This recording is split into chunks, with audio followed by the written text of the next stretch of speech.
Hello everyone! Mainit-init pa itong ating banana cake.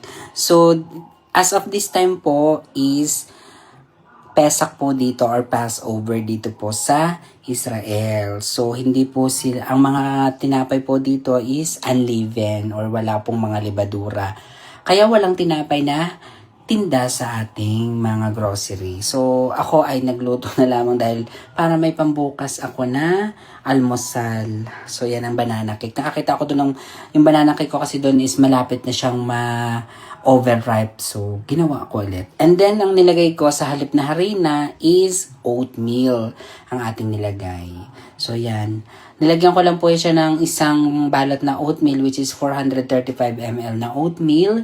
And then, vanilla extract, 1 cup of brown sugar, and then, 2 itlog, konting mantika, and then, konting asin. So, and then, yung ating baking powder. Yun lang ang ating nilagay. So, yan ang ating banana cake.